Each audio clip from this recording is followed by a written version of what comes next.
Olá, alunos da segunda série, sejam muito bem-vindos a mais uma aula de Biologia.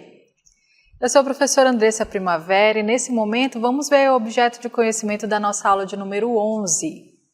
No objeto de conhecimento, motor de combustão interna, fontes alternativas e renováveis de energia, combustíveis fósseis, aquecimento global, biocombustíveis, química verde.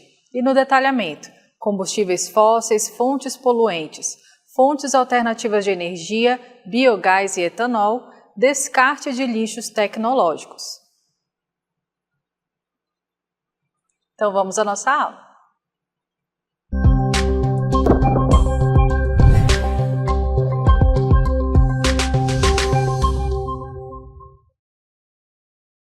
Muito bem, você já parou para pensar que tudo ao nosso redor funciona à base de energia? E aí você já se perguntou alguma vez de onde vem essa energia? Se nós olhássemos aqui os carros, ao analisar, eles funcionam à base de algum combustível, Pode ser gasolina, pode ser óleo diesel, pode ser etanol. E de onde vem esse combustível? A gente vai aprender que ele é um combustível fóssil. A gente tem ainda a energia elétrica, que é muito utilizada aí nas residências para as nossas atividades cotidianas, nossas atividades domésticas. Então, atualmente é muito difícil viver sem energia elétrica. Imagina não ter aí energia para carregar o celular, Então, é algo assim bem importante que a sociedade atual depende muito. Mas se a gente voltar um pouquinho no tempo, não existia energia elétrica. Mas a energia aí do calor, da queima de algum combustível também é uma forma de gerar energia. E a gente está vendo aí uma torre de transmissão elétrica, Então existe aí, claro, não somente energia elétrica, mas existem outras formas de energia, mas a gente vai falar aí basicamente dessa energia que é utilizada no nosso cotidiano. Vamos aprender aí a diferenciar as fontes de energia, que algumas são aí conhecidas como renováveis, outras como não renováveis, por exemplo. Então, vamos aí avançar no nosso assunto. Para a gente começar, vamos falar aí sobre as fontes não renováveis de energia, que também são chamadas de combustíveis fósseis.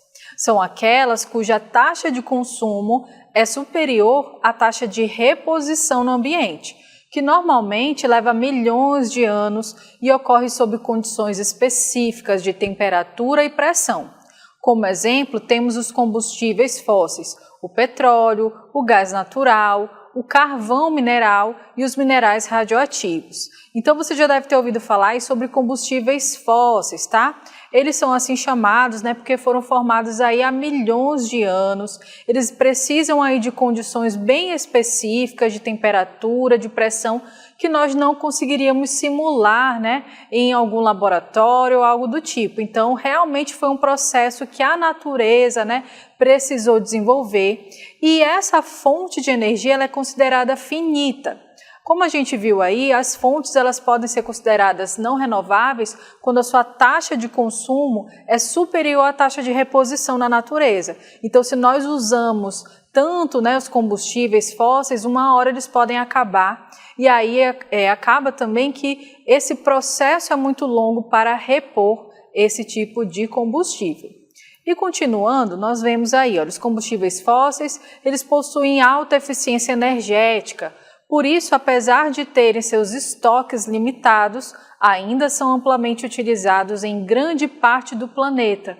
Por esse motivo, eles também são conhecidos como fontes de energia não renováveis, Então, por esse motivo, que a gente acabou de explicar, porque eles não vão se renovar facilmente. O que você observa na imagem é uma plataforma de exploração de petróleo. É muito comum em locais como litorais aqui do nosso país, onde existe essa extração de petróleo. Você já deve ter ouvido falar do pré-sal, que é uma área que tem essa riqueza aí de petróleo, Ela realmente é muito eficiente, a gente utiliza assim bastante no nosso dia a dia, só que já se sabe que ela pode trazer aí tanto danos à saúde humana como também prejuízos para a natureza, certo? A gente vai conhecer aí outras formas de se produzir energia. A primeira forma que a gente está vendo aí, né, é através de uma termoelétrica, tá? A gente está vendo ainda o uso de combustíveis fósseis. E essas termoelétricas, elas vão utilizar aí o carvão mineral. Então, atualmente, o principal uso do carvão mineral é na geração de energia elétrica em usinas termoelétricas, tá? Então, como é que funciona essa termoelétrica? Ela vai utilizar esse carvão mineral, ele vai ser queimado, certo? Ele vai ser aí utilizado nessa queima, esse calor, né? Vai para um gerador e esse gerador vai gerar energia elétrica. Bom, atualmente a gente pode ver no nosso país que a matriz energética, né, ou seja, a forma como é produzida energia no nosso país, ela vem aí de hidrelétricas, com a força da água, né, ou seja, o uso da força da água. Mas como nós estamos aí no período de estiagem, essa água, né, está aí bem reduzida, então nós temos que recorrer aí às termoelétricas. O problema disso é que o uso dessas termoelétricas, a forma de produção de energia por elas é um custo muito alto, porque elas estão utilizando aí o carvão mineral, que é um combustível fóssil. Ele também é produzido aí sobre aquelas determinadas circunstâncias, né, de pressão, de temperatura, que são bem específicas, que não dá para ser reproduzido de uma forma ali rápida, né? Então, o carvão mineral também é um tipo de combustível fóssil e é um tipo de energia não renovável. A gente vai ver ainda aí o petróleo e o gás natural. Então, o petróleo e o gás natural, assim como o carvão mineral, eles são derivados do petróleo. E o gás natural são utilizados como fonte de energia para a geração de usinas elétricas e termoelétricas, como nós falamos, e combustíveis para veículos, como o gás de cozinha, entre outros produtos. Então, desse petróleo, dá para tirar, por exemplo, a gasolina, dá para nesse mesmo ambiente também é formado o gás natural, e esse gás natural pode ser usado nas residências, né, para ter ali a chama do fogão, por exemplo, substituir outros tipos de gases, né, de cilindros. Então, são combustíveis que também são chamados de fósseis e também, né, não tem essa renovação assim tão rápida. E aí você deve estar se perguntando, né? Então, como é que é feito esse petróleo? Como é que acontece, né, para ele ser gerado na natureza? A gente vai entender isso agora a partir de um vídeo. No passado, vegetais e animais mortos foram cobertos por camadas de sedimentos conforme passavam parcialmente por decomposição pela ação de bactérias em locais com baixas concentrações de oxigênio. Com o tempo, a matéria orgânica foi transformada em compostos de hidrogênio e de carbono, hidrocarbonetos, nas formas líquidas e gasosas, constituindo, respectivamente, o petróleo e o gás natural. Ao longo desse processo, formaram-se diferentes arranjos geológicos que aprisionaram o petróleo e o gás natural presos em rochas impermeáveis, flutuando sob rochas permeáveis naturalmente cheias de água. Para serem utilizados, o petróleo e o gás natural são extraídos em poços de coleta. O petróleo é, então, direcionado para refinarias, que realizam um processo de separação de seus componentes, possibilitando a obtenção de uma série de produtos, como a gasolina e o óleo diesel. O gás natural, por sua vez, é envasado e processado. Então, viu aí como é que é produzido esse petróleo, né? Ele realmente leva aí muitos anos, existem condições ali que realmente são necessárias para que ele seja produzido, né? Não é do dia para a noite. Mas ele realmente é muito importante aí no cotidiano, né, das grandes cidades. Nós ainda somos muito dependentes desse tipo de energia. O problema, gente, é que ele causa poluição, né? Infelizmente, porque ele contém nele aí carbono, né? Moléculas de carbono. E essas moléculas de carbono, se são lançadas no ar, na atmosfera, de uma forma muito abundante, a gente vai ter aí problemas sérios, né? Agravando o efeito estufa, por exemplo, causando problemas de saúde. É isso que a gente vai ver aí, quais são esses prejuízos, né? Bom, observe aí que a gente tem a poluição causada pelo uso desses combustíveis fósseis. A queima desses combustíveis fósseis é responsável por liberar uma grande quantidade de gases tóxicos, principalmente o dióxido de carbono, mais conhecido como CO2, o que tem agravado os impactos do efeito estufa. Quem nunca viu aí um carro, né, com escapamento, liberando essa fumaça negra, né, que é tão poluente? Existem leis, né, que fazem com que os carros eles não possam poluir, né, mas a gente sempre vê aí nas nossas cidades, infelizmente, porque precisa um pouquinho mais de fiscalização e toda essa fumaça lançada na atmosfera vai causar aí problemas para as pessoas, né, de saúde principalmente.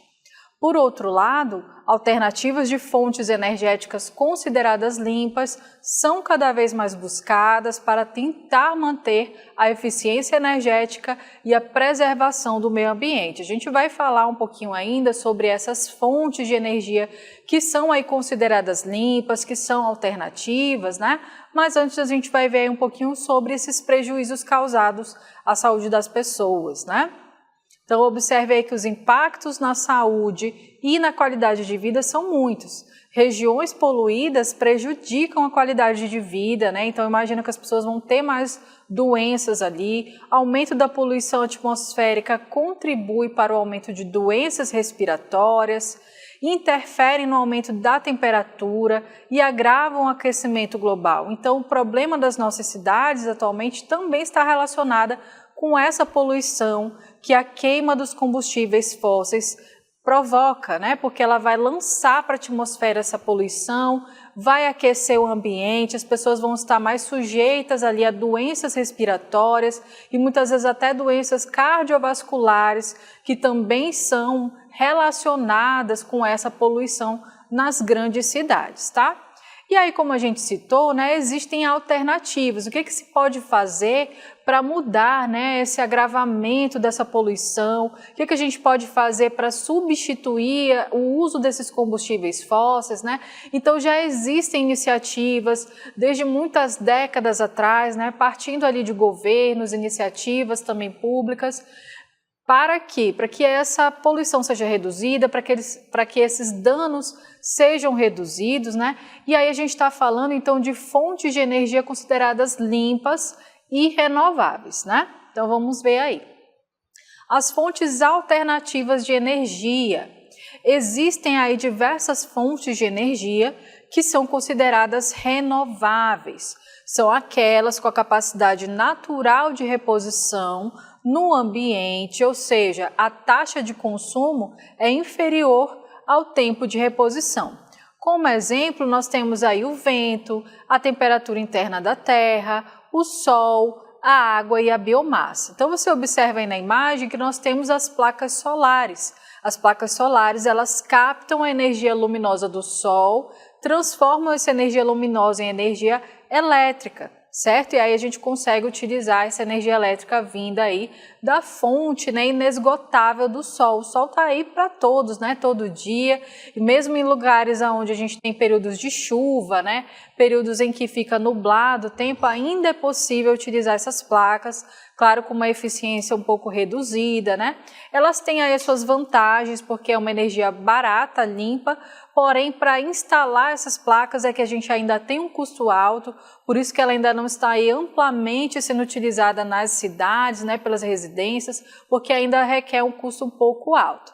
A gente viu lá naquela imagem também, nós vimos ali as hélices que fazem parte, né, da produção de energia eólica, certo? Essas hélices que você observa aí ao fundo das placas solares, né, são grandes usinas de energia elétrica que são movidas ao vento. Então, locais como, por exemplo, o litoral do nosso país, né, na região nordeste, onde tem bastante vento correndo, né, lá é bem comum a gente ver esse tipo de usinas eólicas. Então, essa energia cinética do vento movimentando essas hélices transforma essa energia em energia elétrica. Então, é uma das formas de se utilizar energia limpa e renovável também, né, para que a gente tenha aí uma opção. Então, opções já existem, né? A gente vê aí também a água, que nós temos, né, está sendo amplamente utilizada no nosso país, é uma das maiores geradoras de energia, são as hidrelétricas. Ela é considerada uma fonte de energia limpa, porém a gente ainda tem aí alguns contras, né? Por exemplo, elas podem gerar impactos ambientais porque elas são instaladas em locais como rios, né? Córregos ali, onde tem um grande volume de água e também vai ter ali uma fauna, né? Que vai ser impactada por essas hidrelétricas, certo? E a biomassa que vem aí, como por exemplo da vegetação que é utilizada, cana-de-açúcar, o milho, nessas plantações que geram um resíduo biológico que pode ser transformado em combustível para gerar energia. Então todos esses são exemplos de fontes renováveis, né? E para continuar, essas fontes podem ser usadas aí como alternativas para aquelas que não são renováveis, além de contribuir para a redução dos impactos gerados ao meio ambiente. Outra forma de produção de energia que nós vamos ver também é o biogás. Não sei se você já ouviu falar esse termo, né? O biogás ele é um gás resultante da fermentação anaeróbia, ou seja, em ausência de oxigênio livre do ar, da matéria orgânica. Resíduos vegetais e dejetos de animais como suínos, aves e bovinos de leite podem ser tratados com sucesso em biodigestores produzindo biogás. Então como é que funciona? Você vai ver aí na imagem um esqueminha, né, para você entender que nós temos aí um biodigestor, um gerador de energia. Então imagina aí que nós, né, enquanto seres vivos, produzimos vários dejetos, né, não só os seres humanos, mas também os animais. Existem lugares onde existe criação de animais como gado, suínos, galinhas, porcos, né? Existem fazendas que produzem em grande quantidade esses dejetos. Esses dejetos, ao invés de serem lançados na natureza, eles podem ser utilizados para a fabricação de energia, olha só. Através da coleta desse esgoto, ele vai até esse biodigestor que vai ser construído, tá? Esse biodigestor, então, vai fazer aí o tratamento, né? Vai existir o tratamento aí desses dejetos, porque eles são contaminantes. E aí, por conta da fermentação que ocorre aqui dentro, vai gerar um gás. E esse gás vai servir aí para aquecer uma turbina, e essa turbina vai gerar energia, essa energia vai chegar aí até as casas, né? Então, é uma forma útil de utilizar aí esses dejetos, né? Digamos assim. E aí, para você ver melhor, né, nós trouxemos aí um esquema que vai mostrar como é a construção, né, dessa usina geradora de energia a partir desses resíduos orgânicos para gerar o biogás. Então, você já está vendo aí, olha, uma construção bastante grande, mas a gente tem opções reduzidas para locais, por exemplo, onde nós temos somente ali um sítio, uma fazenda, né? É possível que as pessoas invistam, né, um certo valor ali para ter esse biodigestor, porque vale a pena, né, para gerar energia para a própria família, tá? E aí a gente vai ver que o processo de produção, né, olha só, vem lá desses dejetos gerados por animais, pode vir da ensilagem do milho, ou seja, desse produto, né, que foi ali utilizado, vai para o reator. Esse reator de biogás, ele vai gerar, né, ali um composto. Esse composto também pode ser reaproveitado na plantação, ele pode servir ali como um adubo, né? Então, como você pode ver, esse composto ele vai servir também de adubo para as plantações, né? E aí o que vai acontecer? Depois esse reator vai transferir aí o biogás, né, para um depósito. Esse depósito aí vai para um gerador. E esse gerador, então, vai servir aí para distribuir a energia elétrica, né, para as residências a partir desse biogás produzido, tá? Então, para você ver melhor como é que funciona ali, olha, a turbina vai ser aquecida, certo? Ela vai aí gerar um calor que vai acionar esse gerador e esse gerador, por sua vez, vai transferir aí a energia elétrica. Ou seja, uma energia, um tipo de energia que não vai demandar aí, né, poluição, tá? Que vai ser uma energia limpa. Claro, tem alguns impactos, né, mas bem reduzidos quando comparados com o uso dos combustíveis fósseis, daquelas fontes de energia que não são renováveis. A gente vai falar de um outro tipo de energia limpa, que é proveniente de um outro combustível, que é o etanol. O etanol ele é uma substância química com fórmula molecular C2H6O, produzida especialmente via fermentação de açúcares. É um biocombustível utilizado em motores de combustão interna, com ignição por centelha, em substituição especialmente à gasolina e em contraponto a outros combustíveis fósseis. O Brasil ele é o pioneiro na utilização em larga escala do etanol combustível desde o fim da década de 70. Então, para você entender, né, o que é o etanol? Ele pode ser um combustível para motores de combustão interna, ou seja, motores de carros, né, de veículos, que a gente está falando aí. Parece assim muito comum, né, para nós, você já deve ter visto aí um automóvel que é flex, por exemplo, utiliza tanto gasolina quanto o etanol, né, o álcool como combustível, mas nem sempre foi assim, principalmente aqui no Brasil. Houve uma crise aí de combustíveis na década de 50, 60, em que o combustível era muito caro, né, estava se tornando inacessível para as pessoas que tinham que abastecer com a gasolina. E aí houve uma iniciativa, né, do governo do Brasil em incentivar a produção de um combustível que fosse aí verde, né, ou seja, que fosse um combustível que não gerasse tantos custos, né? E daí passou a ter a produção do etanol. Foi um projeto, né, pró-etanol, pró-álcool aqui no Brasil. Nem existiam carros com motores movidos a álcool. Então, a partir da década de 70 foi que se passou a produzir carros movidos a álcool e a produção do etanol, né, iniciou ali naquelas décadas. E hoje nós temos aí muito comum, muitos postos de gasolina vendem também o etanol e ele é bastante utilizado. E por que ele é bom ou melhor do que a gasolina, né, em certas ocasiões? Porque a gasolina ela vem do petróleo, ou seja, ela é uma fonte de energia não renovável, né? Já o etanol ele é um combustível verde gerado dos resíduos da cana-de-açúcar, principalmente aqui no Brasil, nos Estados Unidos, nós utilizamos o etanol produzido da cana-de-açúcar. Em outros países é do milho, certo? E como é que é a produção desse etanol? Observe aí. Primeiro, a cana-de-açúcar é colhida e transportada em caminhões até as usinas. É o primeiro passo. A cana-de-açúcar ela já seria colhida, né, para a produção aí do açúcar refinado que nós consumimos diariamente, mas esses resíduos vão ser utilizados. Nas usinas, da cana-de-açúcar é moída e o seu caldo passa pelo processo de fermentação, né, que vai ser provocada ali essa fermentação por uma levedura, tá? Então a gente já está envolvendo até a biotecnologia aí nessa produção. E aí, destilação também dando origem ao etanol. Esse etanol, então, é encaminhado, né, aos postos e o etanol vai abastecer veículos que, por meio da queima desse combustível, emitem CO2. Eles acabam também emitindo gás carbônico, tá? Mas aí esse gás carbônico, ele é naturalmente absorvido pela própria vegetação, né, até mesmo pela cana-de-açúcar, e aí enquanto as plantas se desenvolvem. Então, num ciclo verde, num ciclo equilibrado, a gente vai emitir gás carbônico na mesma medida que as plantas conseguem absorvê-los, tá? Mas o problema ele não está só nos resíduos que a gente viu aí dos combustíveis, né? Existem outros tipos de resíduos que são aí diariamente produzidos pelos seres humanos, tá? Então a gente vai falar um pouquinho sobre esse controle de resíduos.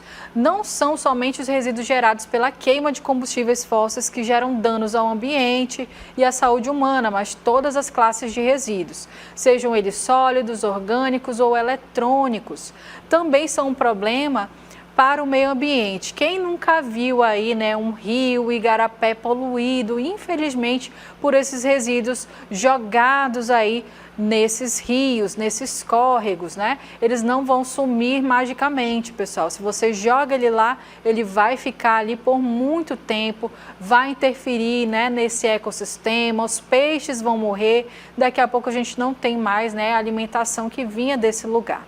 E para isso a gente precisa pensar em como a gente vai gerenciar esses resíduos. Todos nós consumimos diariamente papel, consumimos vidro, consumimos metal e plástico. O que a gente faz depois que aquilo que a gente consumiu acaba e só restou ali o resíduo, a embalagem? Nós precisamos praticar a coleta seletiva, né? Ou seja, destinar esses resíduos para os locais corretos. Você já sabe aí qual é o coletor de cada um? Olha só, observe aí que nós temos o metal, aquela latinha que você bebeu refrigerante, que você abriu aí, né, no consumo do alimento na sua casa, ela tem que ir para a lixeira amarela, que é dos metais. Quando você aí tira uma folha do seu caderno, né, errou a tarefa, quer jogar fora, você vai colocar no cesto azul, que é o cesto do papel. E aí quando você toma aquele refrigerante na garrafa PET, olha, refrigerante nem pode, né? Mas você consome aquela garrafa plástica, vai fazer o quê? Vai descartar ali na lixeira vermelha, porque é ela que recebe os plásticos.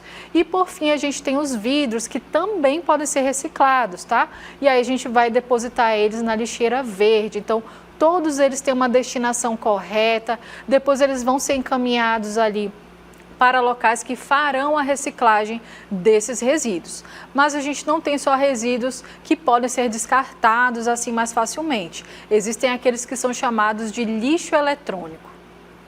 Bom, o que a gente faz aí com o lixo eletrônico?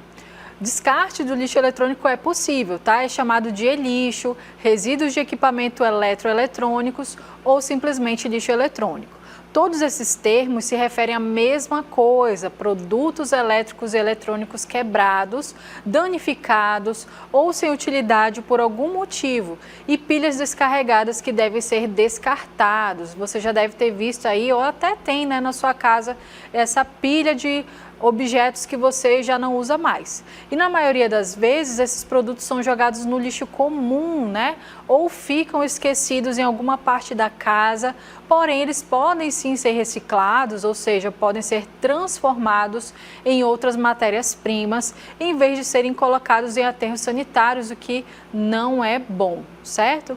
Então você já sabe aí que até mesmo o lixo eletrônico ele tem um destino correto, e a gente vai ver como é que funciona isso melhor. Você já se perguntou o que acontece com seus dispositivos eletrônicos antigos quando eles quebram ou ficam obsoletos? Este é o lixo eletrônico, também conhecido como e-lixo. E-lixo inclui uma variedade de itens como smartphones, tablets, computadores, televisores, eletrodomésticos, baterias e muito mais. Esses dispositivos contêm materiais valiosos e perigosos que precisam ser descartados corretamente.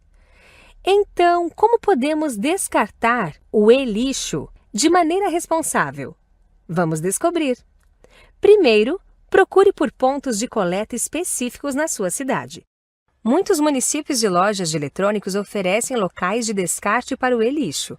Nas grandes cidades, você encontrará esses pontos em lojas de eletrônicos, supermercados e ecopontos. Alguns tipos de e-lixo podem ser entregues diretamente a fabricantes ou programas de reciclagem. Sempre verifique se o fabricante do dispositivo que você adquiriu possui programas de recolhimento.